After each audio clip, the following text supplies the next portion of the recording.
अस्सलाम वालेकुम दोस्तों, आप देख रहे हैं जन्नत की नगरी। अस्सलाम वालेकुम दोस्तों, उम्मीद करता हूं कि आप सब खैरियत से होंगे। आज जो वाक़या मैं आपके साथ शेयर कर रहा हूं, ये वाक़या हकीकत पर मबनी है। मेरे फ्रेंड बताते हैं कि इन्होंने कई वाक़यात सुने हैं, लेकिन जो वाक़या इनके साथ पेश आया वो वाक़या भूल नहीं सकते। वैसे तो मैं कराची में रहता हूँ।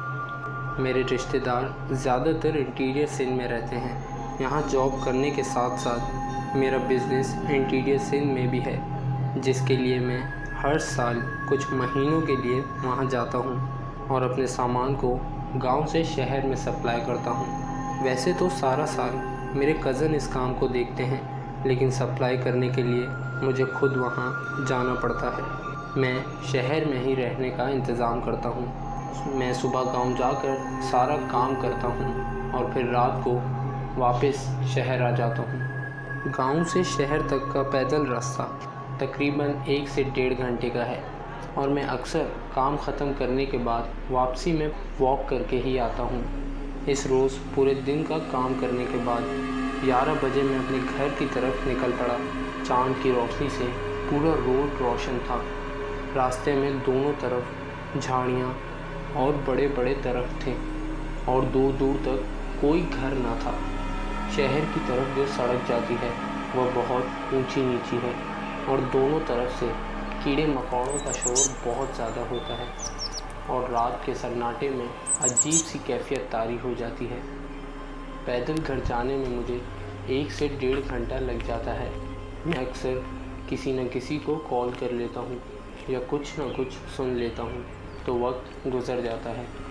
उस रात भी मैंने अपने घर कॉल की और घर वालों से बातें करता हुआ जा रहा था। मैं बातें कर ही रहा था, मुझे अचानक किसी के हंसने की आवाज़ आई। मैंने फ़ौरन ही कॉल डिस्कनेक्ट की। मैंने पीछे देखा तो वहाँ कोई नहीं था। मैंने सोचा कि शायद ये आवाज़ मोबाइल से ही आई हो और कोई हंस रहा होगा, मगर ऐसा लगा तो नहीं कि कोई कॉल पर हंसा हो। फिर मैं कुछ सेकंड के लिए वहीं पर खड़ा हो गया कि शायद ये आवाज़ फिर से मुझे सुनाई दे, लेकिन मुझे काफ़ी देर तक कोई ऐसी आवाज़ सुनाई नहीं दी। मैंने इसे अपना वहम समझकर इस बात को टाल दिया और दोबारा अपने घर की तरफ चल दिया। जैसा कि आपको पता ही होगा कि गांव में घर बहुत दूर दूर होते हैं। सुबह होते ही रोज़ मामूल की तरह मैं काम पर चला गया और मैं रात को देर से घर पैदल आ रहा था।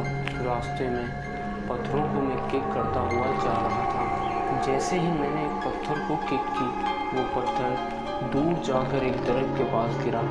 मैंने देखा दरख्त के पास एक बड़ा और अजीब कुल्हाड़ा पड़ा था, तो मैंने उस कुल्हाड़े को उठाया और वो कुल्हाड़ा मैं घर ले गया। वाक़ये को आगे बढ़ाने से पहले आप वीडियो को लाइक और चैनल को सब्सक्राइब कर दें। वो कुल्हाड़ा उठाकर मैं घर की तरफ चला गया। सुबह में दोबारा काम के लिए गांव चला गया और वो कुल्हाड़ा भी अपने साथ ले गया और वो कुल्हाड़ा मैंने अपने दोस्त को दिया कि शायद इसके कोई काम आ जाए। मामूल की तरह मैं रात को देर से काम ख़त्म करके उसी रास्ते से अपने घर जा रहा था। अभी आधा रास्ता भी नहीं गुज़रा होगा, मुझे दूर सड़क के दरमियान कोई चीज़ खड़ी नज़र आई। इसे देखकर मुझे ऐसा लगा कि कोई जानवर होगा जो सड़क के बीच में आकर खड़ा हो गया है, पर दूर से समझना मुश्किल हो रहा था क्योंकि अंधेरा बहुत था।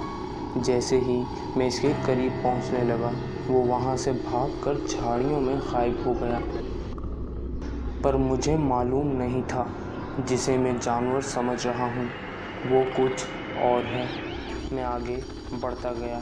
जैसे ही मैंने वो पॉइंट क्रॉस किया, मुझे अपने पीछे कदमों की आवाज़ सुनाई दी। मैं उन कदमों की आवाज़ों को सुनकर थोड़ा हैरान हुआ क्योंकि मेरे साथ तो कोई भी ना था, तो ये आवाज़ें कहाँ से आ रही हैं। मैं पीछे मुड़कर देखने ही वाला था तो मुझे पीछे से आवाज़ आई, रुक जाओ, रुक जाओ।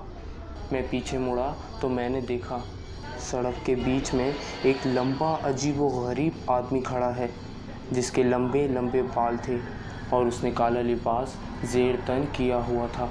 उसके लंबे बाल पूरे चेहरे पर बिखरे हुए थे और इसकी आंखें मेरी तरफ गौर से देख रही थीं। ये देखकर मैं और ज़्यादा खौफ में मुब्तला हो गया और मुझ पर कपकपाहट सी तारी हो रही थी। मैं इतना घबराया हुआ था कि मुझे कुछ समझ नहीं आ रहा था। तो इसने अपनी अजीबोगरीब आवाज़ में मुझसे कहा, मेरी चीज़ वापस करो। तो मैंने घबराते हुए कहा कि मेरे पास तुम्हारी कोई चीज़ नहीं है। मुझे ऐसा लगा कि शायद ये उस कुल्हाड़ी की बात तो नहीं कर रहा जो उस दिन मुझे मिला था। ये कहकर मेरे कदम पीछे हटने लगे, लेकिन मुसलसल वो यही कह रहा था, मेरी चीज़ वापस करो, मेरी चीज़ वापस करो। ये सुनते ही मैं उल्टे पांव भागने लगा। इसके तेज़ कदम मेरा पीछा कर रहे थे। खौफ के मारे मेरा बुरा हाल था और ना ही मेरी हिम्मत थी कि मैं पीछे मुड़कर देखूं। और मैं ज़ोर ज़ोर से कुरानी सूरतों का विर्द कर रहा था। इस वक्त मेरी ज़बान भी खौफ के मारे मेरा साथ नहीं दे रही थी। मुझे डर था अगर मैं पीछे मुड़कर देखूंगा तो मेरे भागने की रफ्तार कम ना हो जाए। और इसके कदमों की चाप करीब से करीब तर होती जा रही थी और साथ ही इसके वही अल्फाज मेरे कानों में गूंज रहे थे, मेरी चीज़ वापस करो, मेरी चीज़ वापस करो। और मेरा जिस्म उन आवाज़ों से लरज़ रहा था और मेरा सांस जैसे मेरे गले में अटका हो और मैं ये महसूस कर सकता था कि वो मेरे इतना करीब आ चुका है कि वो मुझे किसी भी वक्त नुकसान पहुंचा सकता है।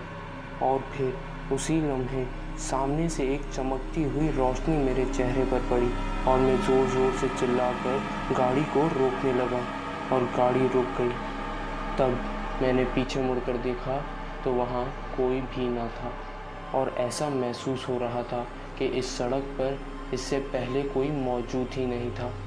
ड्राइवर ने मेरी ऐसी हालत देखकर मुझसे पूछा तो मैंने ड्राइवर को ये सारा किस्सा बताया। ड्राइवर ने मुझे तसल्ली दी और मुझे घर तक ड्रॉप किया और इस वाक़ये के बाद मुझे संभलने में काफ़ी दिन लगे। इस दिन से मैंने वो रास्ता ही बदल दिया और रात को देर से पैदल आना भी बंद कर दिया।